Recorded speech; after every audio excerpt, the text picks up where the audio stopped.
Hi, welcome to Black Dog Vintage and Antiques. I am Nikki and I haven't done one of these in a hot minute or two, so I thought what I would do is bring you a haul from a few of the places I've visited and only a small portion of the stuff I've actually managed to snag from those places. So stay tuned, stick around and see what's coming out. First thing I wanted to show was something I actually just got today. I'm really excited that it came in before Halloween sales that I'm going to be having coming up very, very, very soon. I scored me. I'm so used to StreamYard now that I'm going in the wrong direction. I scored me a gorgeous Weiss glass brooch. I don't even know if you're going to be able to focus. Let's see if we can get the camera to. It doesn't want to cooperate. Look at the size of this beauty. So this will be coming up very, very soon on one of my live sales for Halloween.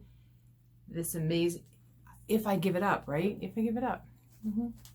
So let's see what else. I'll give you a couple other really neat little bits and bobs that I picked up for the upcoming Halloween season, which is my most favorite time of the year. So I found this. Actually, I should say John found this for me. It is a Shipyard Head Ale, which this is one of my favorite pumpkin beers. And it is a beer tab. I really want to smack somebody with this though, right? Don't be stealing the Halloween candy because I'm going to come after you. That's what I feel like doing with that. That's pretty cool. John was very lucky because he also found this purple bird, but it's a black bird, made amethyst glass. It is signed Titian. Go the right way again. Titian, 1995 on the bottom. I almost fell over when we found this little beauty. We were talking about this too on Vintage Uprising Texas's chat. We were in the chat with Dave, with Tammy's husband Dave, and he was saying, I need to find a gray bird of agony. And my husband went back and said, we need a blackbird of despair. And don't you know it, like the next day we found the blackbird of despair. And I will part with him. Even though he's awesome and black and adorable, we will part with him. Something that's not Halloween that we found. I may have mentioned it a few times before. One of the antique stores that we go to all the time, they're selling their house, their property, which is great for them but bad for us because they're literally right down the road and they're open 5 days a week. So it's kind of like, wow. So because they're doing that, they're having this big blowout. So that is good for me, I guess, in a way. And we got this Murano fishy paperweight. I love the blue and the green in this. We scored this very inexpensively too. And I've had my eye on this little guy because I have a thing for cobalt glass. I think it's really pretty. So we picked that up. So that'll be for sale soon. This next guy's not for sale, and for two reasons. One, I love him. He's awesome. He's green. The other is his paint's a little wear and thin, and he looks a little bit like a zombie chicken. It's a tiny, tiny little hen on nest. He does not glow, I checked. He's got the white glass inside. He's got nothing on the bottom. At least I don't think he does. Now I'm looking. No, I don't think he does. But I just thought he was going to be great in my kitchen. And you see his little coal paint is all wearing off. And he does look a little bit like a zombie chicken. And he's a nice little tiny salt cellar guy. But he's staying here in his new home with his broken cow, roommate Bessie, who's missing an ear. So he's missing his paint. She's missing an ear. What else do we got? This is for Halloween too. This, if it was in really good condition, and it's not, I'm going to say that, this has been through the wars. This has been through the heat wars. This is I'm going to put it on my shoulder, 12-inch, and it's heavy too, black, purple candle, cat candle. And I thought this would be fantastic for Halloween, but you can see his poor little face has seen some things. His little body, he's almost like a wrinkly, hairless cat. His poor little body has seen some things. Now this is supposed to be a Siamese candle cat, and these were done, I believe, in the 60s. And when he stands up, he leans forward too. He's like, and I've seen them in the white. I have not seen them in this color all that often. I think I've only seen a few out there. And he still has his wick, so he's never been burned, but he's seen some things. But he will be great for Halloween because he is not only the color, but because he's a little melty. Ooh, I'm breaking stuff. I found this and got really excited because you don't see this color in glass all that often, and I don't know if the camera is going to pick it up. It looks like clear glass, but it is actually the faintest hint of a lilac-y purple, and it is just, oh, white paper. Let's try that. Let's try some white paper and see if that's going to pick it up. Nah, still not quite picking up the purpley colors that I see. But it is this beautiful light purpley tinged glass. And this is just beautiful. For those who don't want to go over the top for Halloween, who want to keep things a little bit more on the pretty side, I like me some pretty creepy. This kind of fits that, you know, definition. You put a few little black stones or Halloween candy in here. And this will be a gorgeous little Victorian-esque Halloween, which is the best Halloweens in all honesty. I mean, come on. See, what else do we got that's Halloween-y? Ooh, I forgot. Hold that thought. Okay, I'm back. Once again, for those who want to do something just a little cuter for Halloween, we got these little guys from Disney's Hunchback of Notre Dame. These are the little gargoyle guys. They are in shades of purple and gray. And once again, really great for just like doing that cutesy thing. Disney has some really cool Halloween, and I just thought for Halloween, this is just a great little addition piece for anybody who doesn't like to do, you know, the blood and guts. I don't do blood and guts for Halloween. I do, you know, like this stuff behind me. This is kind of in the vein of my Halloween. Yeah, I don't like to scare kids. I like to creep them out. There's a difference. There is a difference, you know. No Friday the 13th stuff. And in that vein, here's another really pretty, it's more of a smoked root beer color in the brown tones, but outside of the light, when you get it in the light, you can see it's just a little bit more in the brown side than the black. But with the etching on the top, I just thought this would be another really great little piece for Halloween. You put one of those black, you can hear my dog scratching herself, one of those black roses in here that have like the eyeballs in the middle, or some sparkly purples, and this would just look great on a side table or in the center of a display. You do you.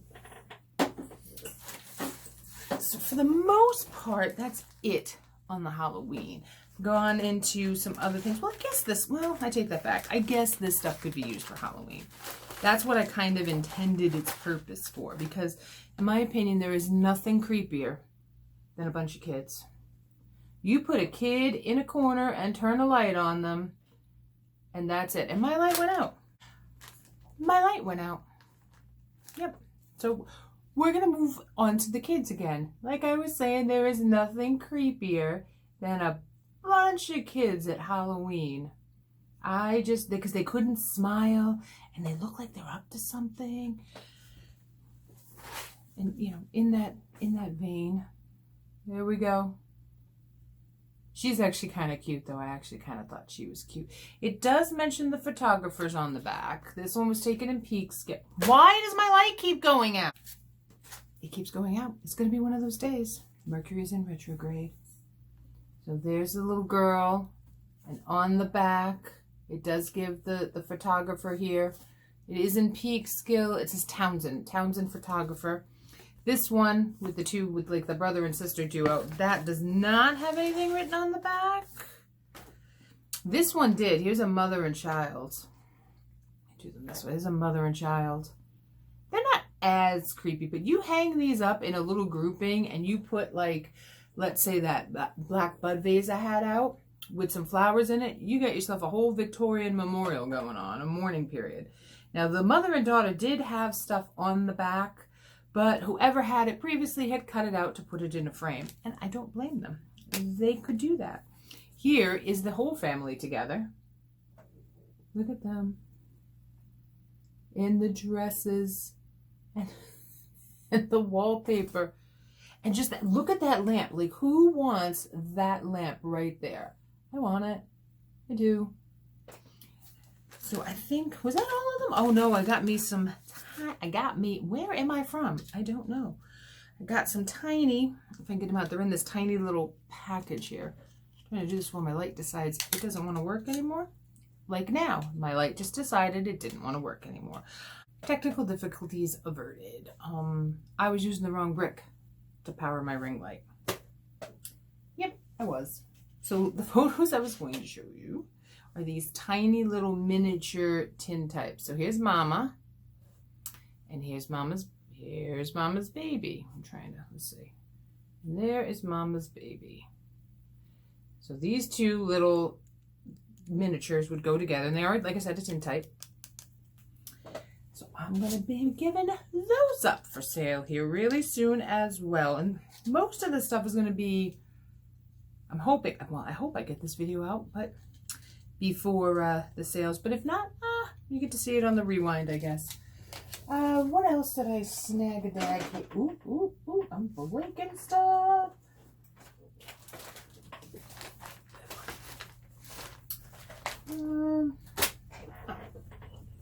Okay, here we go. I'm back in it now. I'm in it. So I have picked up, I found this really great new place, and I didn't get to film there because, I don't know, sometimes the first time I go someplace, I don't like to film. I just like to look and see like what they have on offer. This place was great. It was in Port Jervis. It was a couple that buy estates and then they have a shop. So they put the stuff in their shop and then sell it to the public, which was a great idea. Very nicely organized store. They had fabrics up the wazoo. They really did. Like linens, sheets, and table runners and aprons. As a matter of fact, they were just bringing in an estate that they had closed on earlier that day. And as they were talking, as they're bringing the stuff in, they were like, it was like the Brady Bunch. It was like they decorated in 1960 and that was it. They were done. They didn't touch anything. And I would have loved to have seen what that house looked like. I bet you it was pretty cool. Just saying. So from them, I picked up this handmade apron. I'm pretty sure this is handmade because, oh no, wait, maybe it's not. Nope, I lied. There's a tag. Polyester and cotton. It looked handmade because the pocket was a little weird. So half of it is a pocket on the red. So you have your pocket here. This is a nice little pocket. And then the other half is the same fabric. It is a little on the see-through side, but it does fit. It does fit me, so it should fit most people. It is a really neat holiday cookie apron. And not to be outdone, it's twinner. Well, kind of. I like this one. First of all, I love the fact that there are pockets on aprons. Like, there should always be pockets on aprons, right? But this one has a bell, so they can hear you coming. It's not a loud bell, but it does have a bell, a little candy cane bell here. And like I said, with the pocket right there, it reminded me of a candy striper uniform, right? Sorry, I swallowed a bug. No, I didn't. Then I got me some real true, I mean, those are vintage. I mean, come on, nobody really wears aprons anymore, though they have made a minor comeback. But I did get some popcorn vintage that I was very excited about. So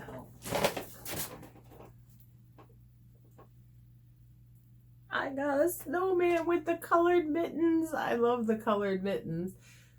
The snowman, it's the Frosty. He's great. I love him. And not to be outdone. Oh no, not to be outdone.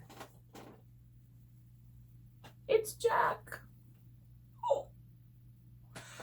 I was so excited when I found this one. This one, I have to check, but I think these might be glow-in-the-dark eyes. I could be wrong, because I've seen them with the, I think it's white, but this is the glow-in-the-dark looking ones, and I'm going to give them up, because I don't do cute Halloween. This is cute Halloween, cute vintage Halloween. I do Harry Potter, Victorian England Halloween, like Lestat the vampire lives within my walls. I really wish he would. Does anybody else just want to have vampire, like just hanging out? Not, you know, be like a siren. What do they call them? Vampire slave. I can't remember. I should know this. I should. Not to be one of them. Oh, no, no, no. Just to, you know, say this is my pet vampire. Let's take him for a walk. Meet Lestat. That would be awesome. So I think, oh, wait. And this is something else that I am keeping because I'm on like this holiday kick, right? I'll show you this. Maybe in the future I'll part with it, but for now, it's sitting on my back table there. Look at this. Oh, focus. It is just too cute. It's a little painted pixie on a boot. On a boot. A boot. You would put matches in there because there is the match striker. Now, there's a very funny story behind this, and I'm going to show you why it was funny. So, I don't know if you're going to be able to read that. It is in Gaelic, so you won't be able to read it unless you speak Gaelic. And if you speak Gaelic, good on you. It's this whole sentence in Gaelic right here. Now, my daughter-in-law, her father is Irish. He lives in Ireland, and he speaks Gaelic. And one of his side jobs is to translate Gaelic into English. Really lucky for me. So we asked him to translate this. And he translated, and he goes, that doesn't make any sense. So what does it say? It says, made in Great Britain. I was thinking it was going to say something cool, like some little Irish blessing. Nope. It says made in Great Britain. So I guess the Irish people couldn't make their own little Irish boot. They had to say that it was made in Great Britain. So it's a little bit of a funny story because the Irish and the British don't always get along.